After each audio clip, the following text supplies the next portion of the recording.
un tema que tiene que ver con un llamado a la fe auténtica. Y cuando hablamos de un llamado, estamos hablando de una invitación a hacer algo. Estamos hablando de una invitación a revisar lo que la Biblia dice acerca de la fe. Cuando nosotros vemos lo que dice el escritor a los hebreos, que la fe es algo que se espera, no se ve, pero tengo la certeza que lo voy a recibir. Y más tarde otros escritores dicen que sin fe es imposible agradar a Dios. Otros escritores dicen que la fe sin obras es muerta. Entonces vamos a ver en esta mañana, quiero compartir con ustedes en qué consiste un llamado a la fe auténtica. Cuando hablamos de algo auténtico, es algo que no tiene mudanza, que no fue cambiado, algo que es real en su sustancia original. Y para eso necesitamos revisar la palabra de Dios. Estaba leyendo algunos informativos de diferentes periódicos cristianos. Algunos de ellos son electrónicos, si no es que la mayoría. Ya nadie edita un periódico al que hay que enviarlo por correo. Hoy todos son electrónicos. Y me llamó mucho la atención porque justamente ahora en la pasada reunión de Navidad, la reina de Inglaterra hizo alusión en su mensaje a dos cosas. Número uno, dijo algo acerca de Jesucristo. Número dos, dijo algo del relato de cómo había sucedido el nacimiento de Jesús. Y todos los periódicos electrónicos cristianos decían: oh, la reina hizo lo que nunca había hecho. Yo creo que a la reina le debería de dar vergüenza que, siendo un país donde nació, donde creció el cristianismo, hoy toda Europa sea como una tumba del cristianismo. Hay varios brotes ahora de algunos grupos que están creciendo, pero me llamó mucho la atención de cómo, si ella lo dijo, todos dijeron: oh, la reina hizo alusión a esto. Estaba viendo la crítica que le hicieron a un presentador de CNN, donde él, en una forma, ¿qué le digo?, mordaz, feroz, estaba entrevistando al pastor Rick Warren, y él hablaba acerca de la separación de la iglesia y el Estado. Al final, este hombre, Pierre Morgan, dijo que la Biblia, así lo dijo, tal como se lo voy a compartir, dice que la conversación se centró principalmente en la separación iglesia y Estado y su relación con la Constitución. Pero este hombre, Piers Morgan, argumentó que debe haber una enmienda a la Biblia. ¿Y sabes en dónde se enfocó? Específicamente con respecto a los matrimonios homosexuales. Pierre Morgan dice que la Biblia es inherentemente defectuosa en cuanto a sus enseñanzas y doctrina. ¡Qué blasfemia! Pero eso viene como consecuencia de ignorar. Eso viene como consecuencia de querer acomodar la Biblia a mi forma de ver, a mi forma de pensar, a mi forma de lo que yo pienso y creo. También me llamó mucho la atención que hoy como que está de moda convertirse al cristianismo. Y cuando digo que está de moda es porque pues nos han sorprendido que algunas personalidades del medio artístico pues hagan una alusión pública a que se convierten al cristianismo. Y vemos cómo ellos, al hacer su comentario público, nosotros decimos: gloria a Dios, gracias a Dios que la palabra está llegando a esos medios que de otra manera no llegaríamos. Y vemos cómo sorprendió al mundo, por ejemplo, la confesión que hacía Adal Ramones, Belinda, Yuri, Kalimba, y aún jugadores de fútbol, jugadores de básquetbol, jugadores de béisbol. Incluso alguien se maravilló tanto de que en la habitación de Osama Bin Laden habían encontrado un ejemplar de la Biblia. Y usted puede viajar a diferentes partes del mundo, a diferentes lugares donde hay hoteles de X categoría, y usted encontrar una Biblia, una porción bíblica de la palabra de Dios. Yo les pregunto, el que haya una Biblia en una habitación de cualquier hotel, el que haya una Biblia en el cuarto de su hijo o de su hija, ahí en su buró, ¿eso le va a llevar a que tenga una fe verdadera? ¿Sí o no? No. Recuerdo que incluso en algún momento de nuestro andar como iglesia, si alguien le regalaba una Biblia a su hijo o a su hija, nos venía la familia a ver y decía: hermano, hermana, pastor, pastora, por favor, ore, porque le voy a dar esta Biblia a mi hijo. Muchos de esa manera recibimos nuestra primer Biblia. Yo recibí mi primer Biblia quizás a los 12 años. Mi papá me la regaló. Pero eso no significó que inmediatamente la Biblia, ese libro, haya hecho un efecto inmediato en mi vida. Así que entonces de repente nos damos cuenta que está de moda convertirse al cristianismo. Está de moda. ¿Por qué? Porque eso les hace ver diferentes. Incluso hay un grupo de diferentes géneros que hicieron su alusión a convertirse al cristianismo. Usted puede ver por los medios cómo se difundió la reunión que se hizo a la cantante Jenny Rivera. Lo que se dijo estando ella en el féretro. Bueno, si es que estaba ahí algo.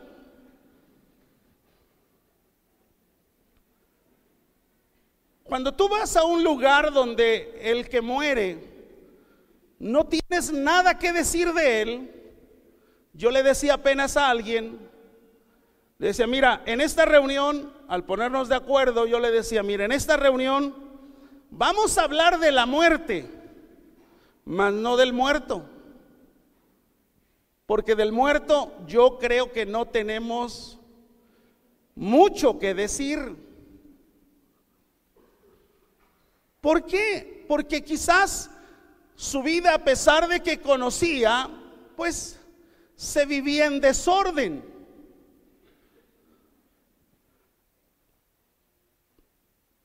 ¿De qué está hablando la Escritura?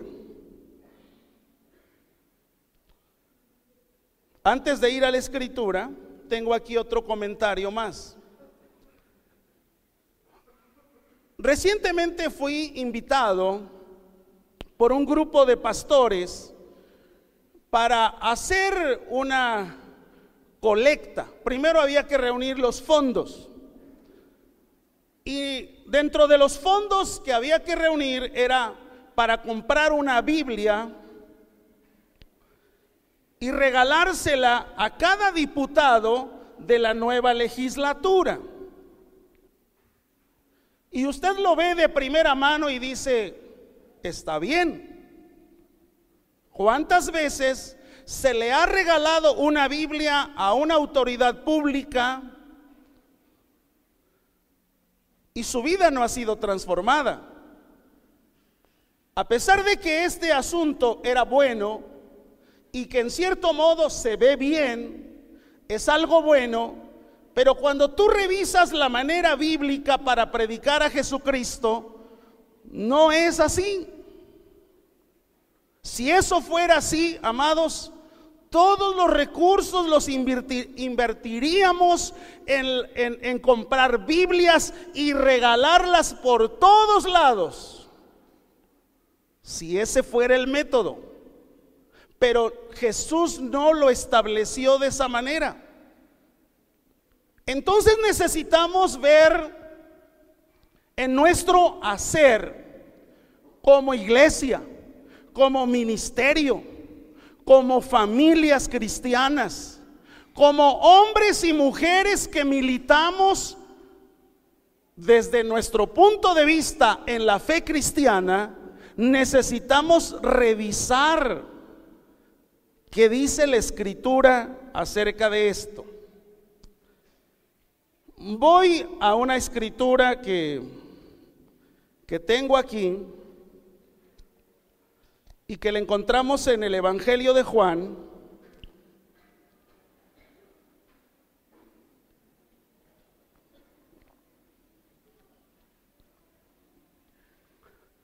Juan capítulo 8. Vamos a leer del versículo 31 al 32.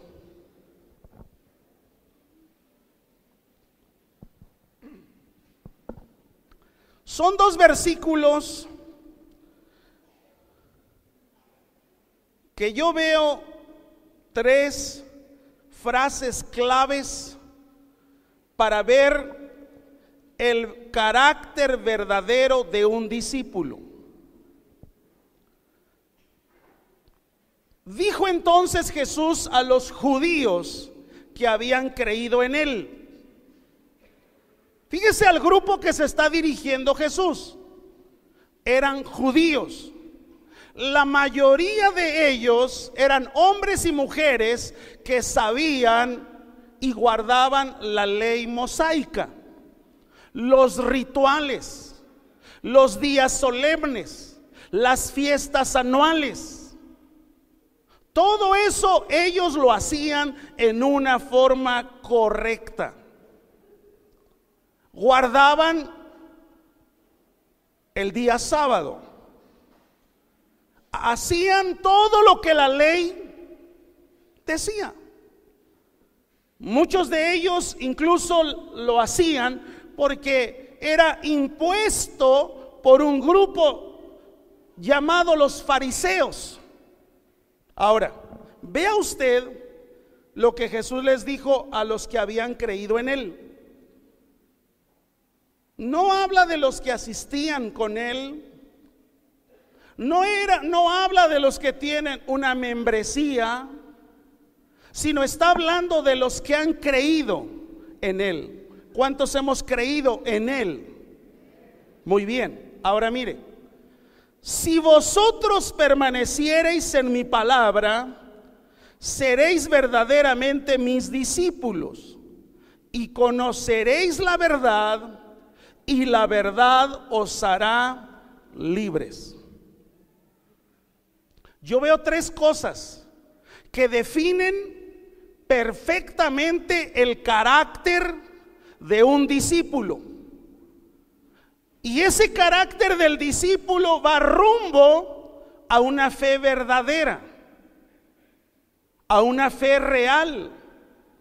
Y lo primero que yo veo aquí es que Jesús les dijo a los que habían creído en Él. Quiere decir que había otro grupo que solo le seguía, que solo era de la multitud, que solo le gustaban las enseñanzas de Jesús, pero no vivía conforme a las enseñanzas de Jesús. Es lo mismo. Usted viene y le gusta estar en la hacienda del pueblo. No significa que usted viva conforme la Biblia dice. Usted asiste, porque creer es otra cosa. Y vemos ahí lo primero que Jesús les dijo para hablar del carácter. Mira, lo primero que dijo aquí, Juan, estamos en Juan 8, ¿todos siguen ahí? Muy bien, fíjense lo que dice: si vosotros permaneciereis en mi palabra. Aquí lo primero que yo veo es cuál es mi responsabilidad como verdadero discípulo. Pastor, asistir. Pastor, dar ofrendas. Pastor, dar mis diezmos. Pastor, unirme a una casa de paz. Si tú y yo revisamos la Biblia, lo primero que sucede en un verdadero discípulo es que va a tener la responsabilidad de permanecer en su palabra. ¿Cuál es mi primer responsabilidad, amados, esta mañana? Permanecer en su palabra. Ahora, yo no sé si a ustedes les tocó ir al cine cuando había permanencia voluntaria. Y no porque había permanencia voluntaria te habías aprendido la película. No porque había permanencia voluntaria y te habías quedado ahí, ya eras el dueño del cine.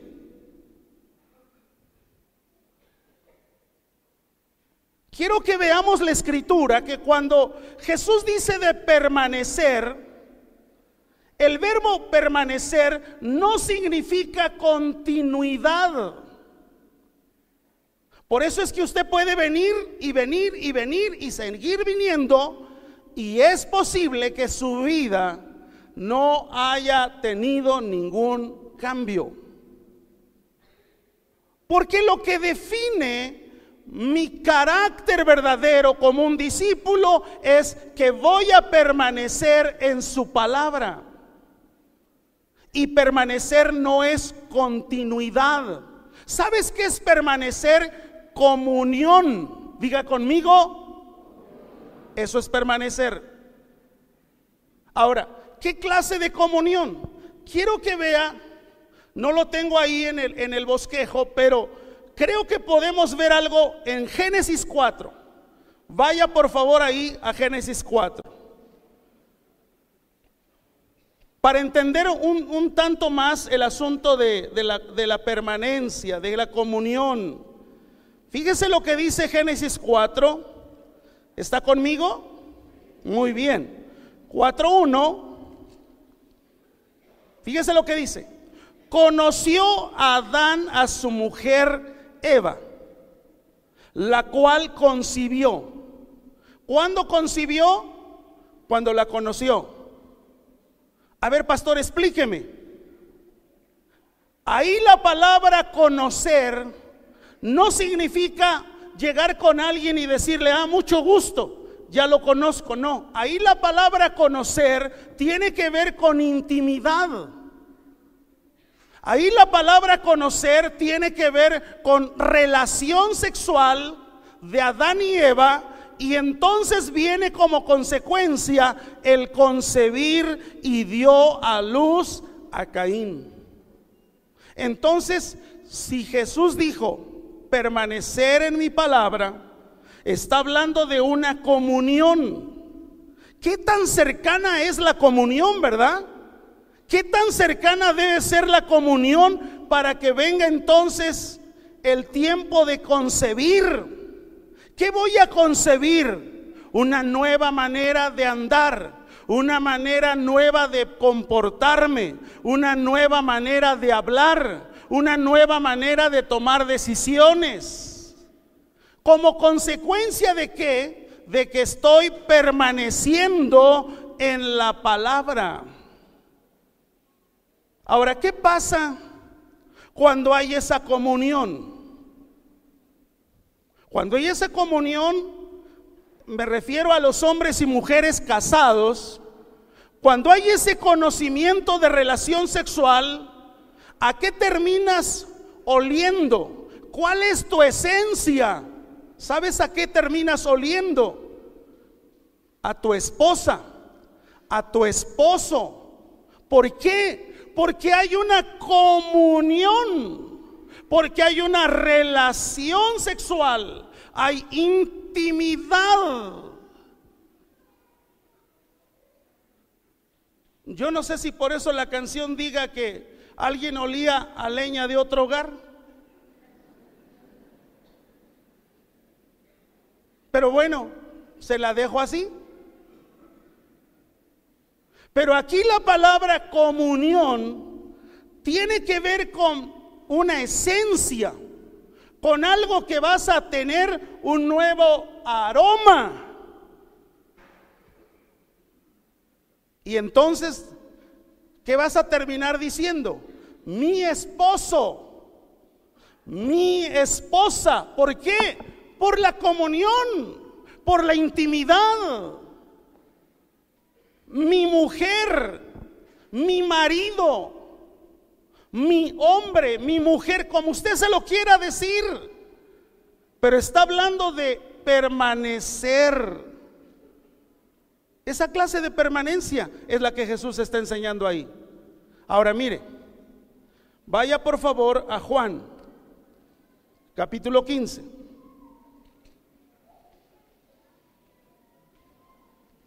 Juan 15, versículo 4 al 7.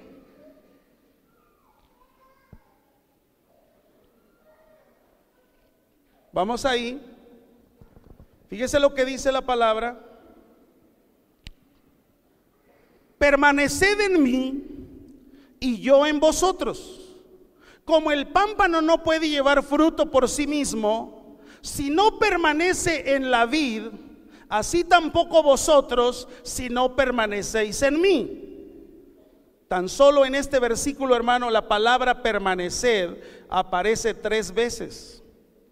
En el siguiente aparece una vez y en el versículo 6 aparece 2 veces. Mire cómo dice, el 5. Yo soy la vid, vosotros los pámpanos. El que permanece en mí y yo en él, este lleva mucho fruto, porque separados de mí nada podéis hacer. Versículo 6. El que en mí no permanece será echado fuera como pámpano y se secará, y los recogen y los echan en el fuego y arden. Si permanecéis en mí y mis palabras permanecen en vosotros, pedid todo lo que queréis y os será hecho. En estos cuantos versículos tan solamente hay 6 veces en las que se menciona la palabra permanecer. Entonces, el carácter del discípulo se desarrolla como consecuencia de atender la responsabilidad de permanecer. Permanecer en la palabra es identificarse con ella. Permanecer en la palabra es hacer de ella la norma de nuestra vida. Permanecer en la palabra es llevar mucho fruto en obediencia, siguiendo al Salvador. Hay gente que lee la Biblia, conoce la Biblia, pero no permanece en ella. Porque la consecuencia de permanecer son los frutos. Y la Biblia dice que por los frutos los conoceréis. No habla por los ministerios. No dice la Biblia por mis habilidades. La Biblia dice por los frutos. Puedes conocer la Biblia sin tener frutos. Porque aquí lo que dice la Escritura es: mi responsabilidad es permanecer. No significa continuidad. Segundo aspecto que yo encuentro en la palabra. Regresemos a Juan 8. Si estamos ahí, el segundo aspecto que yo encuentro ahí, después de permanecer, ahí habla de un privilegio. ¿Y sabes cuál es el privilegio del verdadero discípulo? Ahí dice: y conoceréis la verdad. Ese es el privilegio. La primera era mi responsabilidad, permanecer. En este segundo aspecto, mi privilegio es conocer la verdad. Conocer es tener la experiencia de intimidad. Es conocer la verdad, es concebir para dar a luz. Porque sé, porque estoy conociendo la verdad. Ahora, la Escritura no dice conoceréis la verdad como un fruto intelectual. No es un fruto intelectual, sino cuando la Biblia habla de conocer la verdad, está hablando de la sabiduría de Dios hecha en mí una norma de vida. Es tener en mí una escala correcta de valores. La Escritura nos lo explica mejor, así que mejor vamos a ella. Juan 3, versículo 20. Juan 3, 20 al 21.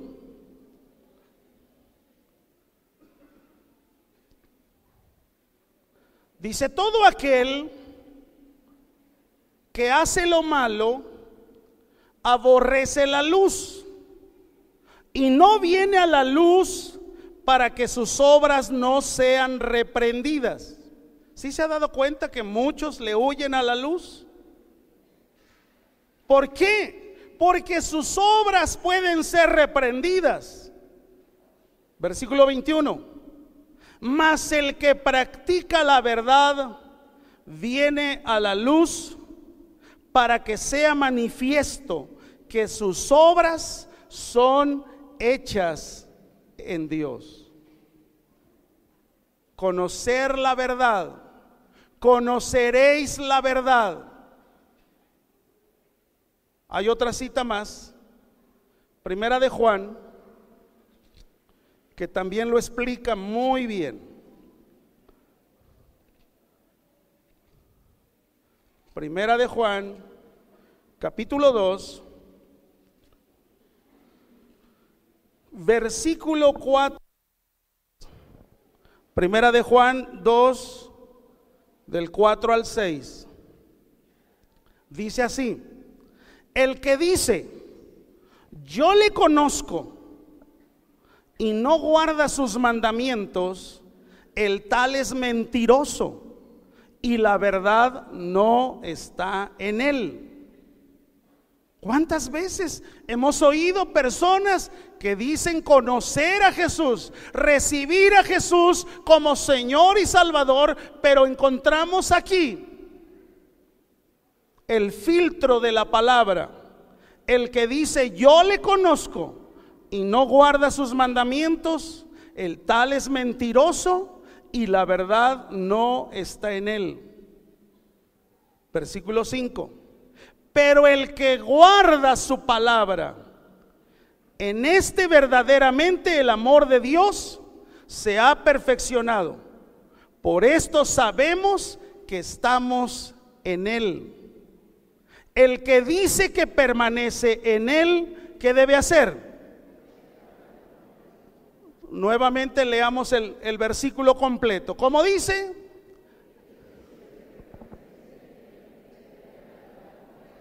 El que dice que permanece en él debe andar como él anduvo. Cuando alguien dice yo le conozco, pero no guarda sus mandamientos, la Biblia dice el tal es mentiroso y la verdad no está en él. Ya vi mi responsabilidad, permanecer. Ya vi mi privilegio, voy a conocer la verdad. ¿Ok? ¿Estamos bien ahí?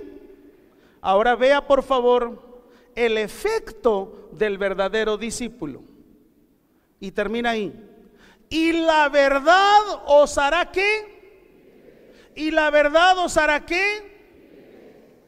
Ese es el efecto.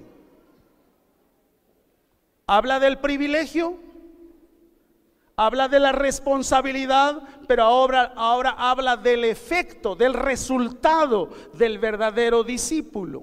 Y dice ahí, y la verdad os hará libres. Yo creo que de muchas maneras hemos visto cómo el ser humano ama la libertad.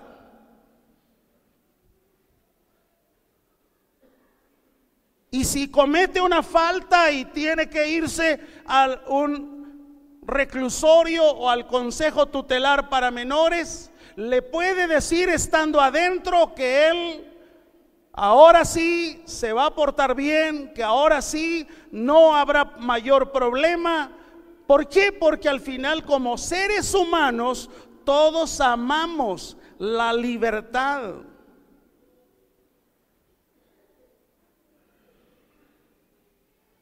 Pero a pesar de que la amamos, siempre andamos huyendo de ella. ¿Sabes por qué? Porque hemos tratado de ignorar la verdad. Y cuando ignoras la verdad es volver a quedar preso. No estás libre.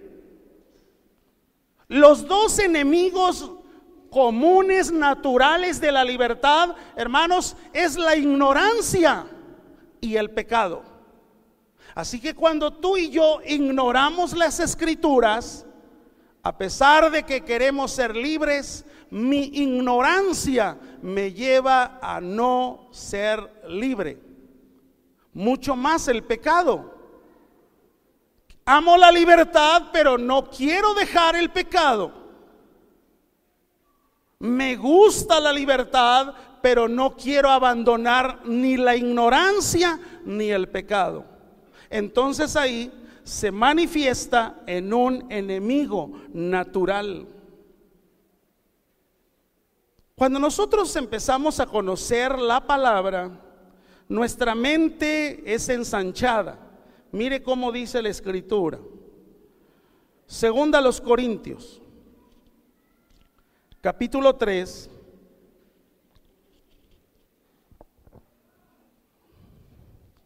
versículo 17 al 18.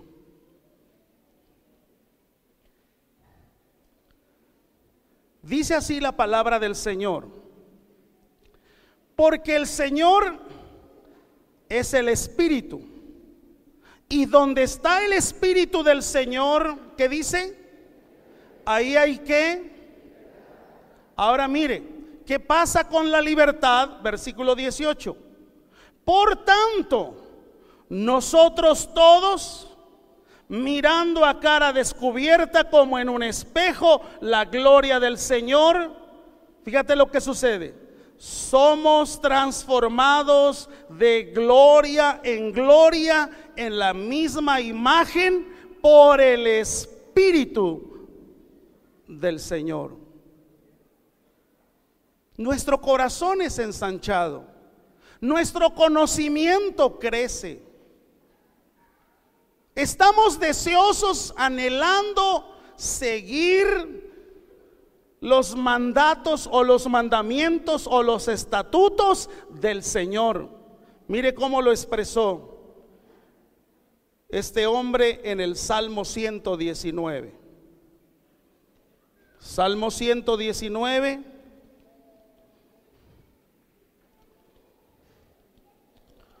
versículo 32.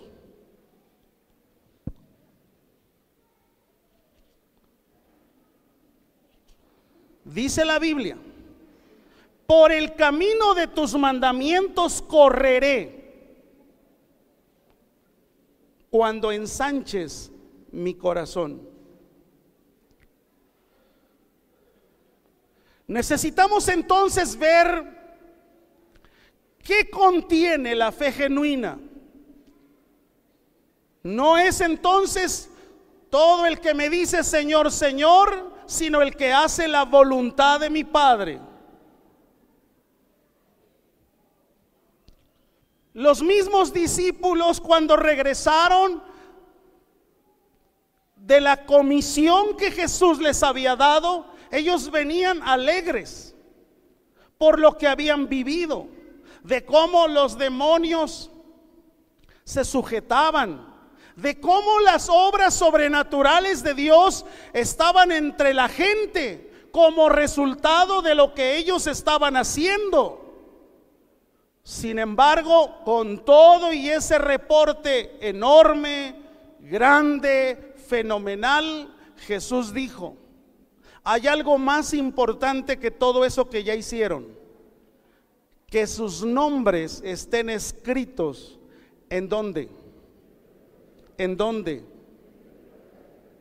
Y si usted revisa la Biblia, los que fueron reprobados en el juicio final, hablando de esa parábola, no fueron reprobados porque no hicieron, no fueron reprobados porque no había cosas que ellos habían hecho. No, dice la Biblia que fueron reprobados porque no se encontró sus nombres. ¿Qué es lo que nosotros entonces tenemos que preocuparnos al correr en una fe auténtica? Que mi nombre esté escrito en el libro, ¿o no? Y ahí puedo ver en estas tres cositas que hablamos, mi privilegio, mi responsabilidad y el bono que Dios me da cuando le conozco. Ahora,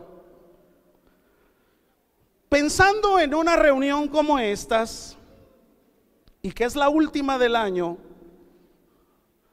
yo sé que muchas veces nosotros venimos pensando en escuchar, en que hagamos un balance,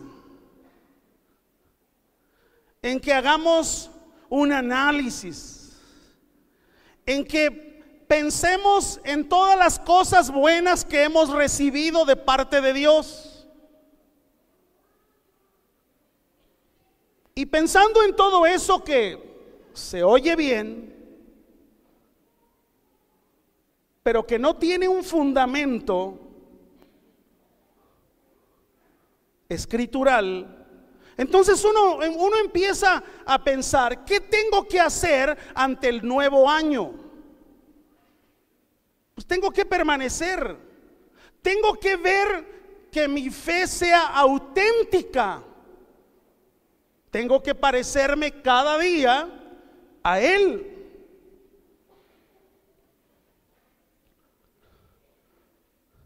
Yo sé que muchos en todo el mundo hubo una conmoción, hubo una desesperación por si sí o por si no se terminaba el mundo.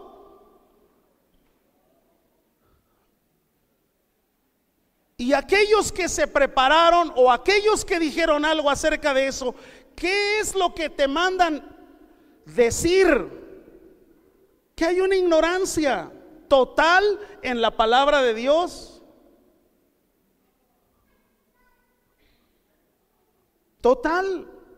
¿Qué es lo que tú y yo tenemos que hacer ante el nuevo año? Hay muchas cosas que veo y me producen mucha risa. Entre ellas que si quieres que tus deseos se cumplan, pues exactamente cuando den las 12, cierra tus ojos y pide 3 deseos. Y lo peor de todo es que muchas veces le ponen al final, y lo creo en el nombre de Jesús.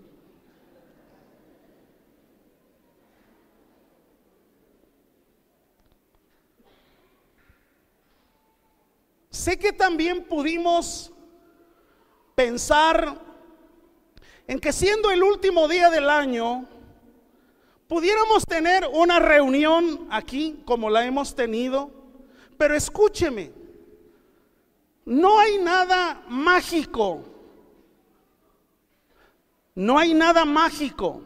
De los últimos minutos del 31 de diciembre a los primeros minutos del 1 de enero, no hay nada mágico. Lo que yo veo es que el mundo se ha encargado de meter mucho misticismo, mucha cosa que es paja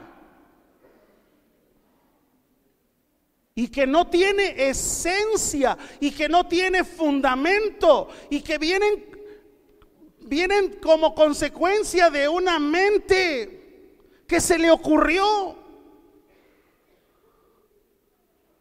Aun si nosotros el día de mañana tuviéramos una última reunión aquí y en el altar, los últimos minutos y los primeros minutos, escúcheme, no hay nada mágico. Claro que como humanos podemos decir que se termina un ciclo y que se abre otro. Está bien. De que se terminó un año y que empezamos otro, está bueno. Pero escúcheme, no hay nada místico que cambie su vida, su corazón. El único que cambia y transforma todas las cosas es el que dio su vida por usted y por mí, y su nombre es Jesús.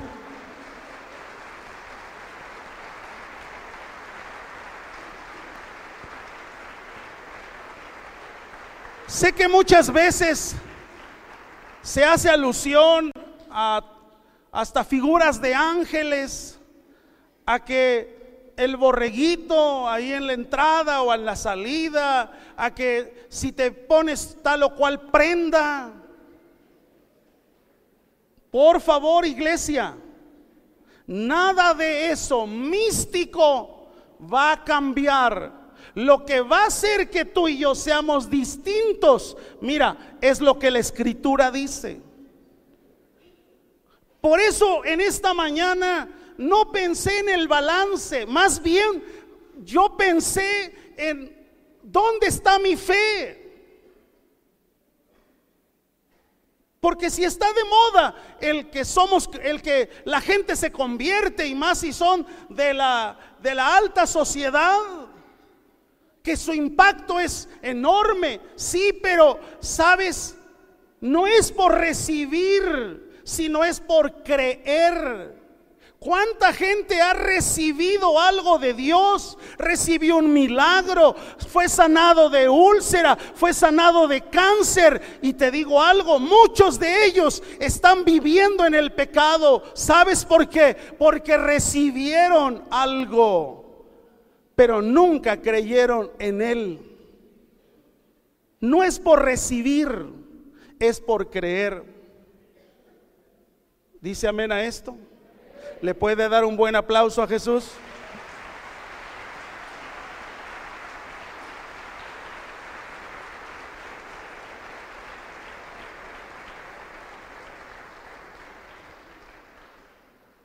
Yo creo que este tema que tiene que ver con Jesús y su andar es algo que urge y que quizás sea lo que va a entrar en las primeras lecciones de todas las casas de paz. ¿Sabes por qué? Porque necesitamos conocer. Cuando tú conoces, dijo Jesús, regreso al primer versículo que mencioné, Juan 8. Dijo entonces Jesús a los judíos que habían creído en Él. Y vaya que los judíos tenían un número enorme de tradiciones místicas, de prácticas. Algunas de ellas se las habían traído desde Egipto, algunas otras las habían aprendido ahí. Pero sabes, es necesario que tú y yo en eso fundamentemos nuestra fe. Si lo acostumbras como algo personal, familiar, el brindis, te digo algo, no cambia nada. Hay un buen deseo, sí. Hay una buena actitud está bien. Pero eso no te va a cambiar en lo absoluto, ni te va a llevar a que seas un mejor esposo. Porque mire, fíjese también, revisando los buenos, aguánteme un poquito, revisando los buenos pensamientos, sentimientos para el nuevo año. ¿Qué dice la gente? Ahora sí voy a cambiar, voy a dejar de fumar, voy a hacer ejercicio, ahora sí. Pero sabes, todo eso tiene que ver con tu persona. Dime qué de eso glorifica a Jesús. Y me voy a ir en el otro extremo. Puede ser que incluso usted diga, mira, voy a leer más la Biblia, pastor. También voy a asistir todos los domingos a la hacienda. No voy a dejar nunca. Ya leímos, no es por continuidad, sino es por comunión, por permanecer.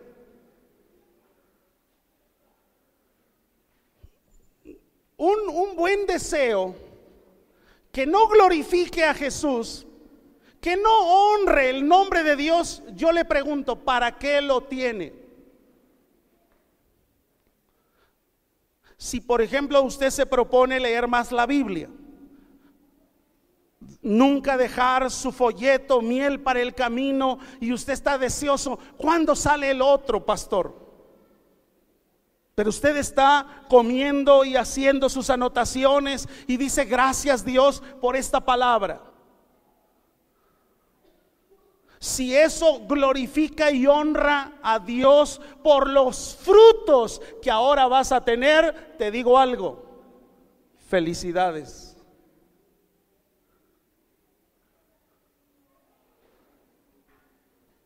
Ante tantos cambios que hay, mire, yo quiero ir cerrando con lo que dice Santiago.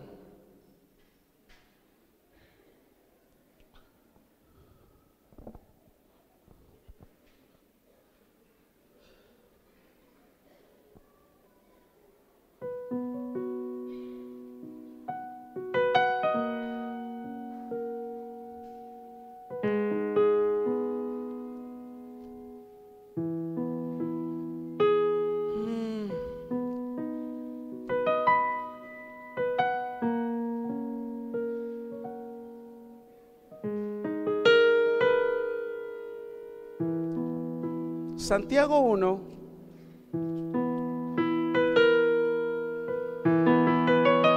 versículo 5.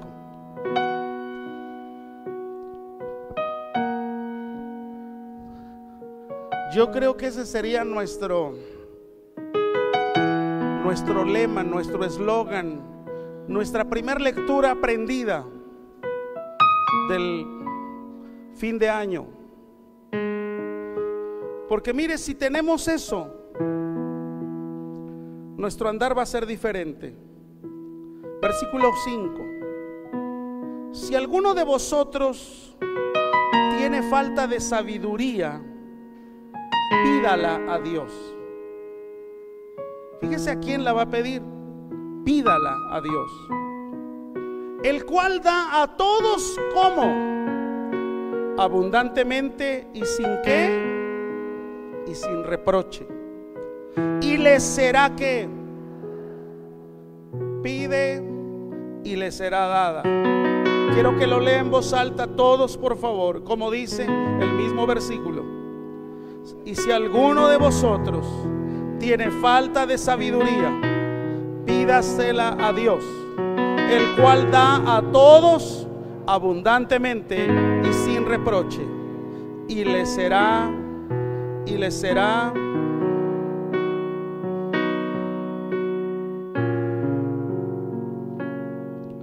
Si usted quiere asegurarse de que el próximo año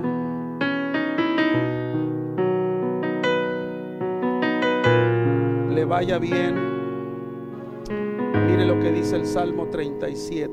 Vamos ahí.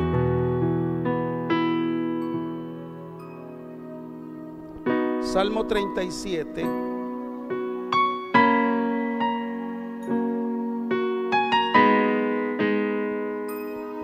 Fíjese lo que dice: